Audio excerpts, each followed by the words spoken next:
সফলা একাদশী। পৌষ মাসের কৃষ্ণপক্ষের একাদশীর নাম সফলা। ব্রহ্মাণ্ড পুরাণে যুধিষ্ঠির শ্রীকৃষ্ণ সংবাদে এই তিথির মাহাত্ম্য বর্ণিত হয়েছে। যুধিষ্ঠির বললেন, হে প্রভু, পৌষ মাসের কৃষ্ণপক্ষিয়া একাদশীর নাম, বিধি এবং পূজ্য দেবতা বিষয়ে আমার কৌতূহল নিবারণ করুন। শ্রীকৃষ্ণ বললেন, হে মহারাজ, আপনার প্রতি স্নেহবশত সেই ব্রত কথা বিষয়ে বলছি। এই ব্রত আমাকে যেরকম সন্তুষ্ট করে, বহু দান দক্ষিণাযুক্ত যজ্ঞ আদি দ্বারা আমি সেরকম সন্তুষ্ট হই না। তাই যত্ন সহকারে এই ব্রত পালন করা কর্তব্য। পৌষ মাসের কৃষ্ণপক্ষিয়া একাদশীর নাম সফলা।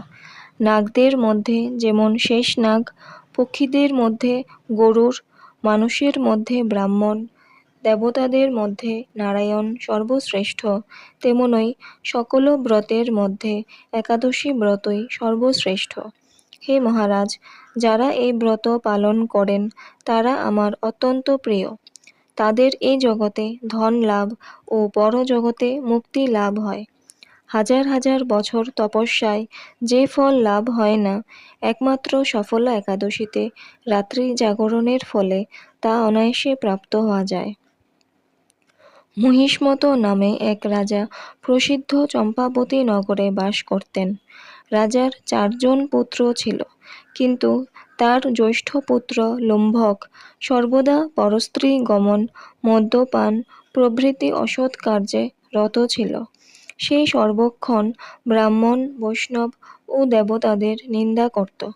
পুত্রের এই আচরণে ক্ষুব্ধ হয়ে রাজা তাকে রাজ্য থেকে বার করে দিলেন। স্ত্রী, পুত্র, পিতামাতা, আত্মীয় স্বজন পরিত্যক্ত হয়ে সে এক গভীর বনে প্রবেশ করল। সেখানে কখনো জীব হত্যা, আবার কখনো চুরি করে জীবন ধারণ করতে লাগলো। কিছুদিন পরে একদিন সে নগরে প্রহরীদের কাছে ধরা পড়ল, কিন্তু রাজপুত্র বলে সেই অপরাধ থেকে সে মুক্তি পেল। পুনরায় সে বনে ফিরে গিয়ে জীব হত্যা ও ফলমূল আহার করে দিন যাপন করতে লাগলো। ওই বনে বহু বছরের পুরানো একটি বিশাল অশ্বত্থ বৃক্ষ ছিল। সেখানে ভগবান শ্রী বাসুদেব বিরাজমান বলে বৃক্ষটি দেবত্ব প্রাপ্ত হয়েছে। সেই বৃক্ষতলে পাপবুদ্ধি লম্ভক বাস করত। বহুদিন পর তার পূর্বজন্মের কোনো পুণ্য ফলে সে পৌষ মাসের দশমী দিনে কেবল ফল আহারে দিন অতিবাহিত করল। কিন্তু রাত্রিতে অসহ্য শীতের প্রকোপে সে মৃতপ্রায় হয়ে রাত্রি যাপন করল। পরদিন সূর্যোদয় হলেও সে অচেতন হয়েই পড়ে রইল। দুপুরের দিকে তার চেতনা ফিরল। ক্ষুধা নিবারণের জন্য সে অতি কষ্টে কিছু ফল সংগ্রহ করল। এরপর সেই বৃক্ষতলে এসে পুনরায় বিশ্রাম করতে থাকল। রাত্রিতে খাদ্যাভাবে সে ক্রমশ দুর্বল হয়ে পড়ল।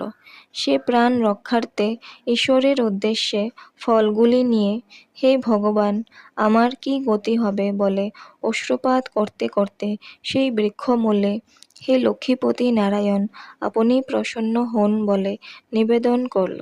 এইভাবে সে অনাহারে ও অনিদ্রায় সেই রাত্রি যাপন করল।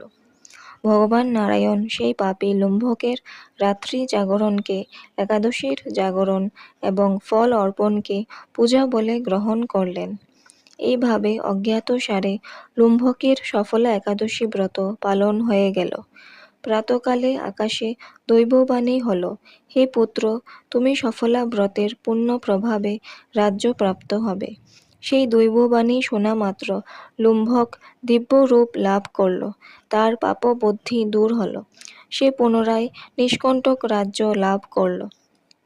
স্ত্রী পুত্র সহ কিছুকাল রাজ্যসুখ ভোগের পর পুত্রের উপর রাজ্যের ভার দিয়ে সে সন্ন্যাস আশ্রম গ্রহণ করল। অবশেষে মৃত্যুকালে সে অশোক অভয় ভগবানের কাছে ফিরে গেল। হে মহারাজ, এইভাবে সফলা একাদশী যিনি পালন করেন তিনি জাগতিক সুখ ও পরে মুক্তি লাভ করেন। এই ব্রতে যারা শ্রদ্ধাশীল তারাই ধন্য। তাদের জন্ম সার্থক, এতে কোনো সন্দেহ নেই।